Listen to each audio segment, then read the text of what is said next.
happy birthday to these legends: Stone Cold Steve Austin's ex-wife Deborah, Reggie Bush, Rappin' Forte, and of course, my favorite member and the most successful member of Wu-Tang, Method Man. It's your boy X-Man 1991 coming to you back again with another video. I hope you all saw Elimination Chamber last night. I'm still mad as hell that I did not have a good Saturday yesterday because one, I worked from 1 p.m. to 9 p.m. and I wish I was with my boys, Serge Dragon, soon to be birthday boy Mike Henry, and soon to be birthday boy Chris Petrie. Both of them have birthdays this month on the 15th and the 24th. I wish I was with them watching Elimination Chamber last night, but I had to work from 1 to 9. But I got a chance to watch the replay last night, but still. And two, I got some breaking news. I know y'all heard the news. Legendary Grammy-nominated singer, songwriter, producer, and actress Angie Stone died yesterday in a car accident at the age of 63. She was just coming home from performing in Montgomery, Alabama. And an 18-wheeler hit her van, causing it to flip 3 times, and she was pronounced dead at the scene. I'm like, oh no, I cannot believe that we lost another legend. We lost 3 legends last week. We lost Benny Jean 94's birthday twin, Michelle Trachtenberg. Then we lost Gene Hackman and his wife and one of their dogs. And now Angie Stone.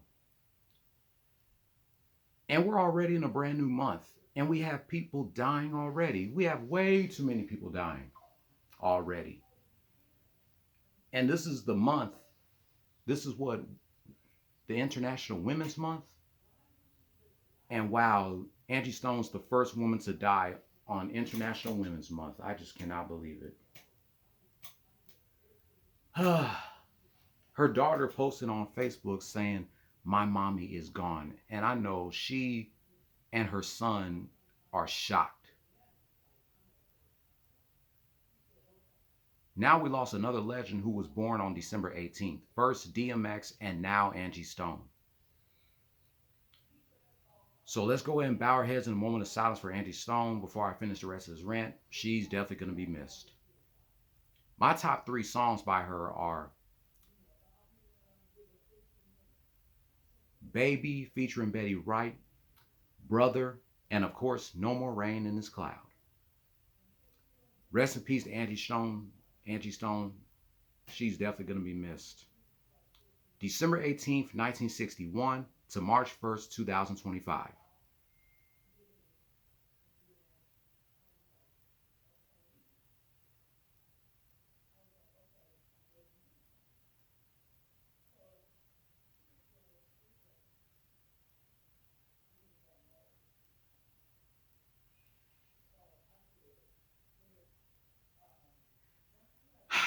Thank you. Today, I'm here to reveal to y'all my top 20 albums of the year 2000. These are my list of the albums that was released during the dawn of the 2000 millennium. Wow. And all these albums that I have on this list are turning 25 this year. Now, mind you, this is my list. This is my choice of all the albums of the year 2000 that I put on here. So let me know, what are your favorite albums of the year 2000 once I'm done with this list. But before I get to the actual list, the honorable mentions goes to The Dilated Peoples, The Platform, the Romeo Must Die soundtrack, the Big Mama's House soundtrack, Bow Wow Beware of Dog, Green Day Warning, Deltron 3030, Erykah Badu Mama's Gun, Elliott Smith Figure Eights,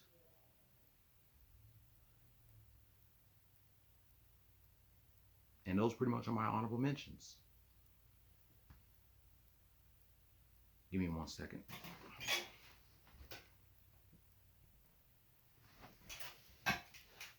All right, I'm back. Another honorable mention goes to Ja Rule, Rule 336. The albums that are disqualified for being on my list is, of course, Robert Kelly, TB2.com, Mystical, Let's Get Ready, Lil Wayne, Lights Out, and Eminem, The Marshall Mathers LP. These albums will not be on my list. You already know I don't put any Robert Kelly or Mystical material on any of my lists. They may be talented artists on the outside, but they're sick ass niggas on the inside. And you all know how I feel about Lil Wayne and Eminem. Hell, I don't put any Jay-Z material on any of my lists. I'm happy that the case against him has been dismissed, but I still don't put any Jay-Z material on my list. Without further ado, here's my top 20 albums of the year 2000.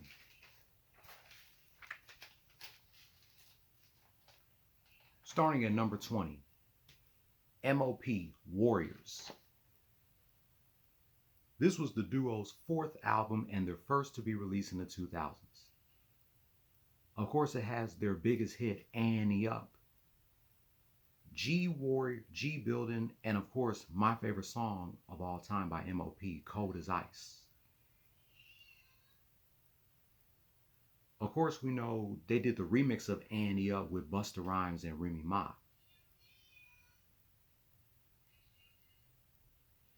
Yeah, they don't have the remix on this album. I wish they did, but they don't.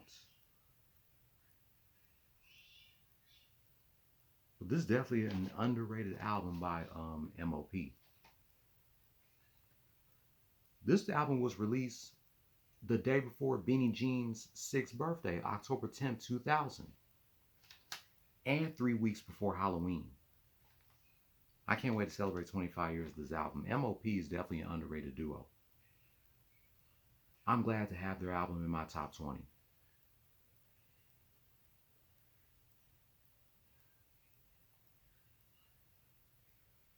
Number 19, D'Angelo, Voodoo. D'Angelo's second album and only album to be released in the 2000s. It has those bangers like Untitled, How Does It Feel? Left and Right with Birthday Boy, Method Man, and Redman. Devil's Pie, Send It On, Feel Like Making Love, and Send It On. Of course, this album hit number 1 on the Billboard 200. After the release of this album, D'Angelo took another hiatus from releasing albums. Left and Right with Red and Meth is my favorite song on that album. And it was released the same day the Lox released We Are the Streets. This is a good album from D'Angelo.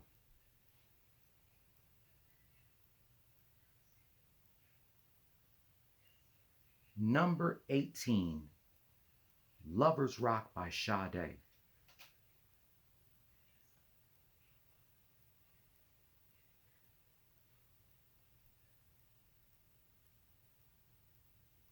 What can I say about this album?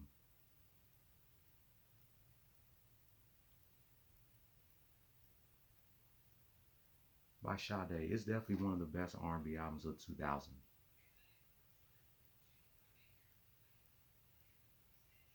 This is her 5th album. It was released under Epic Records.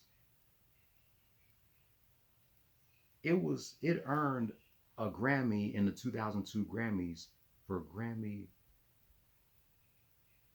It earned the Sade Grammy Award for Best Pop Vocal Album in 2002. It was certified triple platinum. By Your Side and King of Sorrow are the 2 singles on the album. Definitely a great album, mixed with soul and reggae.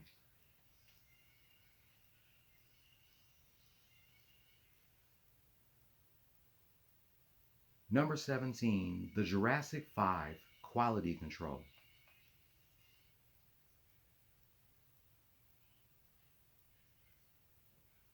Jurassic 5, I feel like, is one of the most underrated hip-hop groups of the West Coast. This is their second album and their first album to be released in the 2000s. It was released on June 6, 11 days before my 9th birthday. The two singles from this album are the album title Quality Control and WOE, World of Entertainment.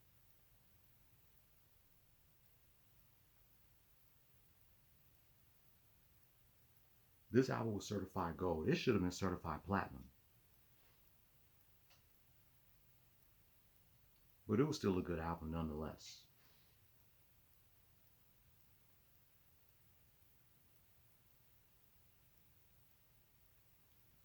Number 16, Common, Like Water for Chocolate. Definitely one of my favorite Common albums of the 2000s. This album will be 25 in the next few weeks on March 28th. This was also Common's first major label album. It sold 70,000 copies in its first week, certified gold, on August 11th. This is the album that has that song, The Sixth Sense, produced by DJ Premier, and of course, The Lights, and Ghetto Heaven Remix. The album cover is also a picture of 1956 Alabama by Gordon Parks. This is definitely a great album cover by Common.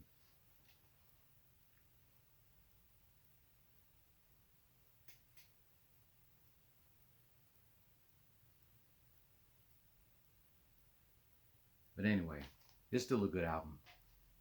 Common, Like Water for Chocolate.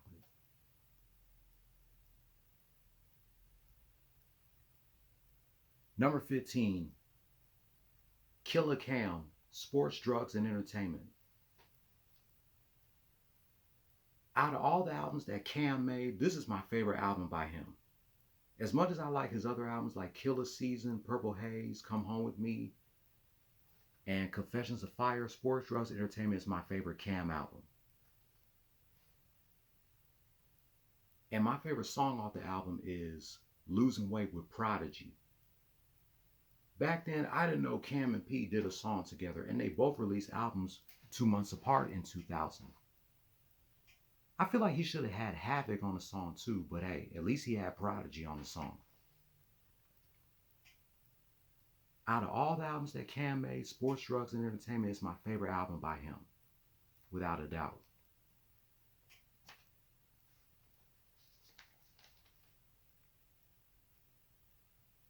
Number 14, Shine's debut self-titled album.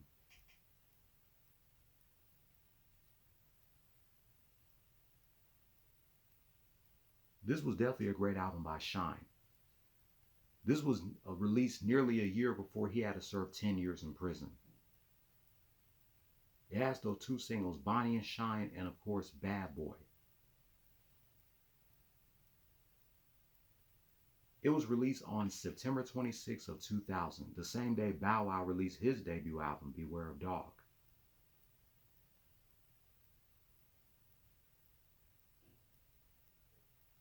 This was definitely a great album by Shine, without a doubt.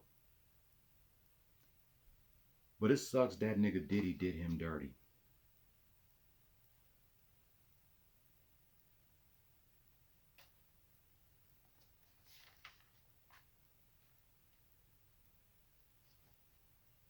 Number 13, the DITC's debut self-titled album. I'm sure you all know who the DITC are. You know, OC, Lord Finesse, Buck Wild, Fat Joe, Showbiz and AG, Diamond D, and Big L. Yep, their debut self-titled album is my number 13. This was released a year after Big L got killed.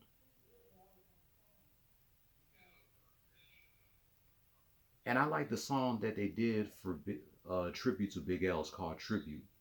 But Day One is my favorite song on that album. Who y'all think had the best verse in the song Day One out of all the members of the DITC? I gotta go with Big L. They don't call him the Punchline King for nothing.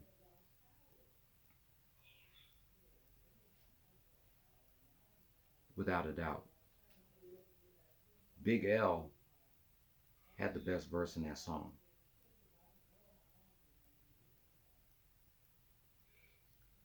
But do not sleep on Diamond D.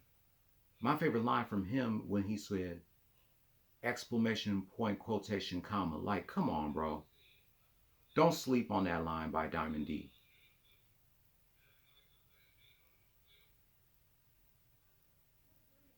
But yeah, the DITC debut self-titled album, one of the best albums of 2000, is my number 13.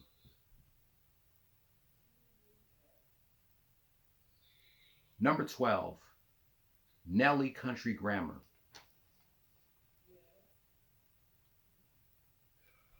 We all know about this album. This was one of the albums that I wanted to get when I was a kid, but I damn sure couldn't have that album because I was too young. It was released the same day Lil' Kim released the Notorious K.I.M., 10 days after my 9th birthday, June 27th. And of course, we know Nelly and Eminem went diamond in 2000. Country Grammar had bangers like Country Grammar, E.I., Batter Up, and Ride With Me. And of course, we can't forget about Cedric the Entertainer. He did a good job on those skits. So despite that Nelly became a sellout by performing at Donald Trump's inauguration party, I'm still mad about that shit. Lucky I was able to put Country Grammar on this list. And yes, I will celebrate 25 years of this album on June 27th.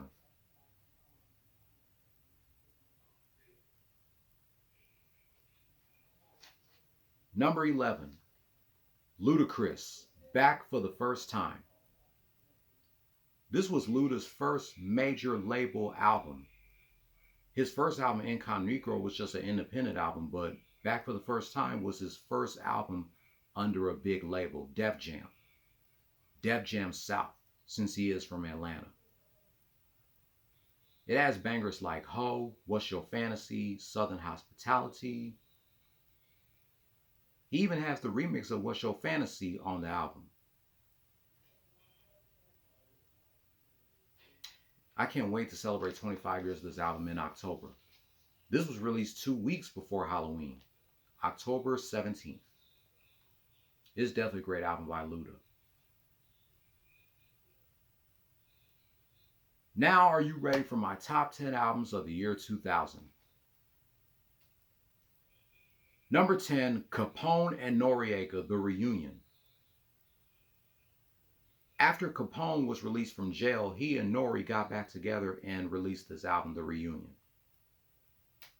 It wasn't as big as The War Report, but it's still a good album by them.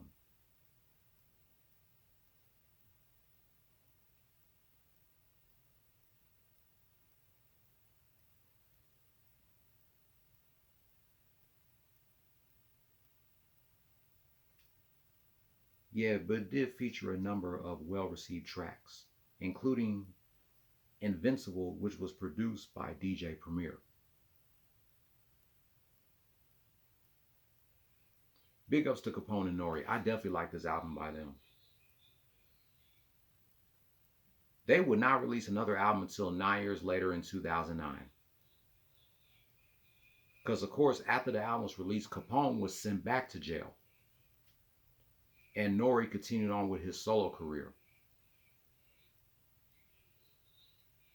Any Capone and Noreaga album will always be in my top 10, no matter what. Speaking of Big L, his album, The Big Picture, is my number 9. This album was supposed to be released in 1999, but due to Big L being killed that year, the album's release date was pushed back a year later. It was released on August 1st, and the album was certified gold.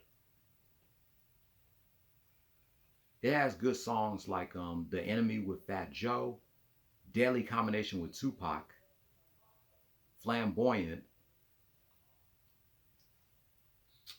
Definitely a good album by Big L. That sucks that this is his first and only album released posthumously after his death. But other than that, it was still a good album nonetheless.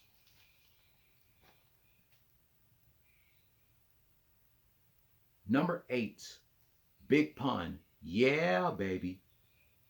You already know any material made by Big Pun will always be in my top 8. But I feel like Big Pun's flow on this album really kind of slowed him down because of his weight. Go listen to Capital Punishment. His flow was on point on that album, but on this album, his flow was slowing down because of his weight. But it's still a good album nonetheless. It has songs like 100% and It's So Hard. It also has good songs like My Dick and New York Giants. But I still like this album by Big Pun, even though his flow is kind of slowing him down due to his weight. This was released the day before my sister's 7th birthday or 6th birthday on April 6th or April 4th. But it's still a good album, even though Capital Punishment was better. Rest in peace to Big Pun. Number 7, Dead Prez, Let's Get Free. This song features their biggest hit. It's bigger than hip hop, hip hop. That's their only hit. And this was their first album, if I'm not mistaken.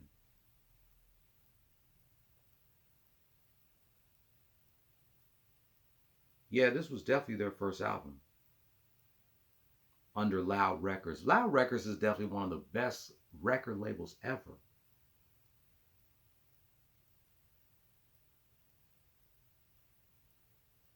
Man, this is such a good album by Dead Prez. They definitely deserve more credit. Number 6, Outkast, Stankonia. Bombs Over Baghdad, Miss Jackson, So Fresh, So Clean. Both Andre 3 Stacks and Big Boi, I would say they were 25 when they released this album. Now, 25 years later, they're both 50. Well, Big Boi's already 50. Andre 3 Stacks will be 50 in the next 2 months. But they were both 25 years old when they released this album. And it was released on Halloween. It's definitely one of their best albums of the year of the 2000s.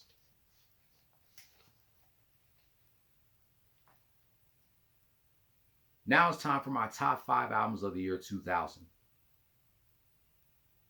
Ghostface Killah, Supreme Clientele. This was released on the same day Dead Prez released their album Let's Get Free. Despite that I like Ghostface's first album Iron Man, Supreme Clientele is my favorite album from Ghostface. It has bangers like The Grain, Because of Def Jam Vendetta, and of course Buck 50. Ghostface was 29 going on 30 when he released his album, and now 25 years later he's 54 going on 55. Supreme Clientele is my favorite Ghostface album, despite that I like Iron Man.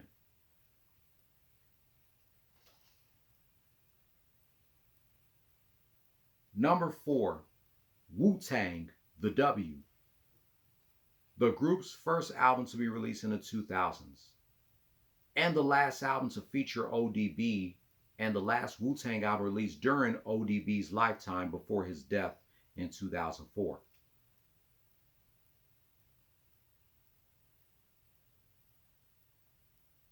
This album will be 25 on November 21st.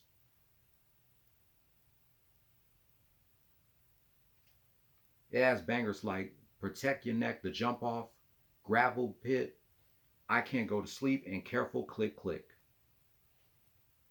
The album was still certified platinum, and it was in the top 5 on the Billboard 200.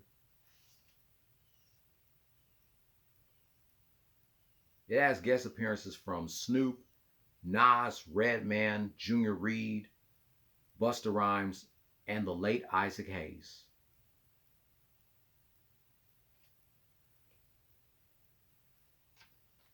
But yeah, man, I definitely like this album by Wu-Tang. But it was the last Wu-Tang album to feature ODB before he died in 2004.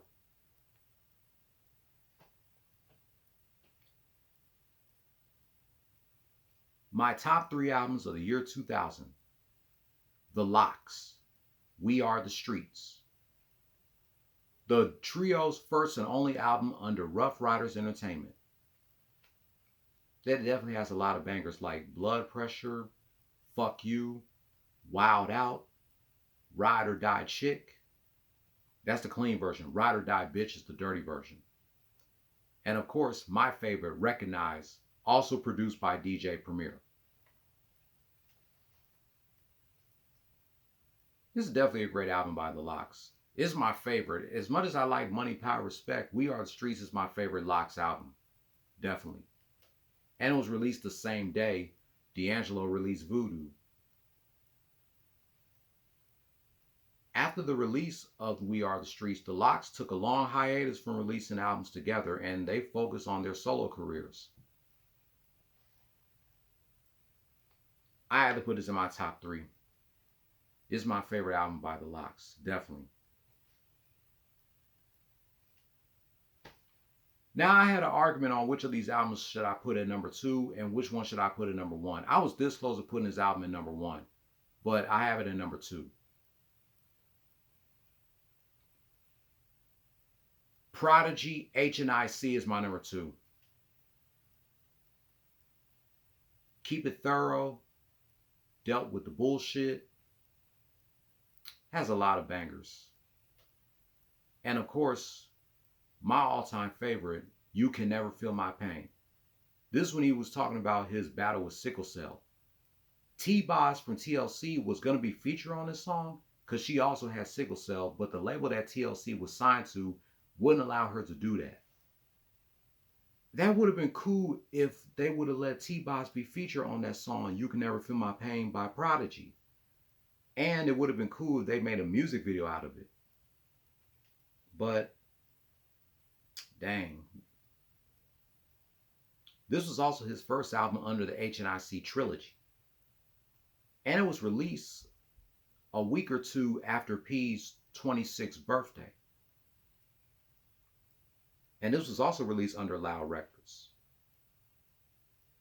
A sequel was released in 2008, H&IC 2. I know y'all saying that I should have put this album at number 1. Yeah, I was going to put it at number 1. But I had to put it at number 2. And of course, Kendrick Lamar's mixtape, Why H&IC, got influenced by Prodigy's H&IC. And of course, Wiz Khalifa made his album ONIFC, which was also an inspiration of this album, Prodigy H&IC. But yeah, I'm sorry I did not put this at number 1, but at least I have it at number 2. Rest in peace to Bandana Pete. And my number 1 album of the year 2000. Joe, My Name is Joe, is my number 1 album of the year 2000. What can I say about this album? I Want to Know, Stutter, the original and the remix, Thank God I Found You, Treat Her Like a Lady, and the list goes on of all the songs that are on this album. I had to put this as number 1 because y'all know Joe is my favorite R&B singer. If it wasn't for my dad getting me into his music, this album would have been my number 2, and Prodigy H&IC would have been my number 1. But this album by Joe is my number 1 album of the year 2000. I cannot wait to celebrate the anniversary of this album next month on April 18th. That's going to wrap up my list of my top 20 albums of the year 2000. Next list I'm going to reveal is my top 20 TV shows from the year 2000. What do you guys think about my top 20 albums of the year 2000? Like, comment, share, subscribe, hit the notification bell for my next list. And I'll catch you tomorrow celebrating 20 years of 50 Cent's second album, The Massacre, and reminiscing 25 years of, let me see. It's from the March 3rd, 2000 edition of SmackDown. Let me see.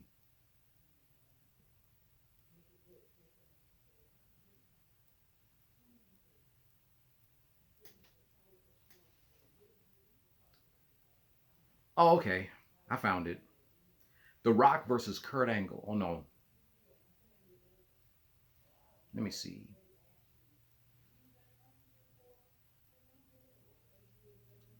Matter of fact, I could come back later and reveal a match or a segment. It's from the March 2nd, 2000 edition of SmackDown. Until then, play stupid games, win stupid prizes. No more talk.